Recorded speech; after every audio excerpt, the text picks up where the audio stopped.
میرے گھر کو دیکھ کر آپ کیا کہیں گے؟ ابو عبیدہ میں نے دیکھنا ہے، تیرے گھر جانا ہے، مجھے اپنا گھر دکھاؤ۔ حضرت ابو عبیدہ رضی اللہ تعالیٰ عنہ کہنے لگے امیر المومنین میرا گھر دیکھ کر آپ کو اپنی آنکھیں میں چھوڑنے کے علاوہ کچھ نہیں ملے گا۔ جو مرضی ہو جائے گھر تو میں تیرا دیکھ رہا ہوں۔ ہاتھ پکڑا امیر المومنین کا، چل پڑے۔ شام اس کا دارالحکومت دمشق، آج بھی وہ شہر موجود ہے دنیا میں، بڑی رنگینیاں ہیں اس کی۔ بازار گزرتا جا رہا ہے، امیر المومنین کہتے ہیں گھر کدھر ہے، محل کدھر ہے، کدھر لے کے جا رہا ہے؟ کہتے ہیں امیر المومنین تھوڑا سا آگے، تھوڑا سا آگے۔ چلتے چلتے شہر ختم ہو گیا، تو جیسے آپ کا شہر ہے پھر شہر ختم ہو جاتا ہے نا آگے جا کے، ایسے ہی وہ بھی اپنے شہر سے باہر لے گئے۔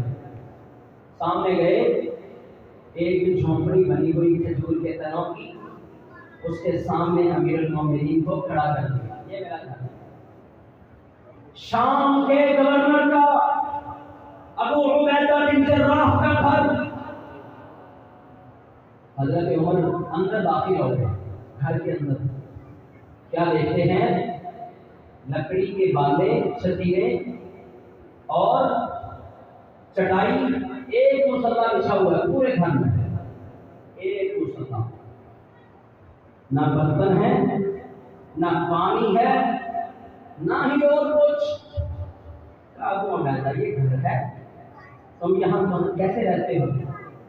جواب سنیے ان کا، کہتے ہیں امیر المومنین میں گورنر ہوں شام کا، سارا دن مسلمانوں کی خدمت کرتا ہوں، بازار میں جاتا ہوں، لوگوں کی باتیں سنتا ہوں، ان کے معاملات حل کرتا ہوں، ان کی خدمت کرتا ہوں، شام کو اس گھر میں آتا ہوں، یہ مصلی ہے، جہاں تہجد کی نماز پڑھتا ہوں، رات کی نماز پڑھتا ہوں، کسی مصلی میں سو جاتا ہوں،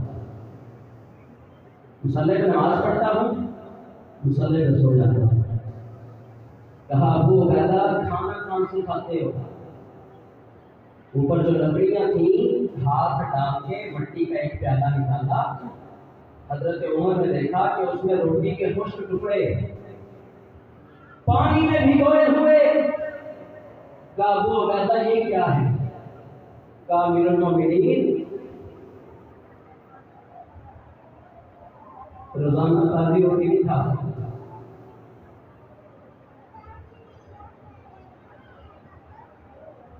ایک عورت میرے والد میرے لیے اکٹھی روٹیاں دے جاتی ہے، روٹیاں سوکھ جاتی ہیں، صبح بھگو کے جاتا ہوں، شام کو آگے کھا لیتا ہوں۔ حضرت عمر رونے لگ گئے۔ کہا امیر المومنین میں نے کہا تھا میرا گھر دیکھ کر آپ کو آنکھیں نچوڑنے کے علاوہ کچھ نہیں ملے گا۔ حضرت عمر تو سوچ کے آئے تھے ابو عبیدہ کا بڑا گھر ہوگا، بڑے محل ہوں گے، نوکر چاکر ہوں گے۔ کہنے لگے ابو عبیدہ جیسا تو اللہ کے نبی کے دور میں تھا ویسا ہی آج ہے۔ عمر تو دنیا میں پڑ گیا۔ کون عمر؟ درخت کے نیچے پتھر کے اوپر ساتھ رکھ کے سو رہا ہے۔ ایلچی آیا ملنے کے لیے، بڑے بڑے ملکوں کے بادشاہوں کا ایلچی کہا عمر کہاں ہے؟ کہا وہ جو درخت کے نیچے آدمی پتھر کے اوپر ساتھ رکھ کے سو رہا ہے وہ عمر ہے۔ حضرت عمر اس حال میں بھی اپنے آپ کو کہتے ہیں کہ میں دنیا میں پڑ گیا۔ ہم کہاں کھڑے؟ ہم کہاں کھڑے ہیں؟ نہ ہماری نمازیں ہیں، نہ ہمارے روزے ہیں، جہاد تو ہم نے زندگی میں کیا ہی نہیں، اور نہ ہم حق حلال کو پہچانتے ہیں، فرقوں میں بٹے ہوئے اللہ کے نبی کی دشمنیاں مول لے رہے ہیں، مرضی کے دین پہ عمل کرتے ہیں، مرضی کے عمل کرتے ہیں، سنت ہے نہیں ہے مرضیاں اپنی کرتے ہیں۔ نعرہ سب سے اونچا ہمارا ہوتا ہے کہ ہم اللہ کے نبی کے بڑے سگے ہیں۔ میرے پیارے بھائیوں، یہ دنیا کی زندگی بڑی جلدی ختم ہونے والی ہے، اس کے بعد قبر ہوگی، اللہ کے فرشتے ہوں گے، حساب و کتاب ہوگا وہاں پہ اپنی جان کا حساب دینا پڑے گا۔ اللہ سے دعا ہے کہ اللہ ہم سب اسی دنیا میں اپنی اصلاح کرنے کی توفیق عطا فرمائے۔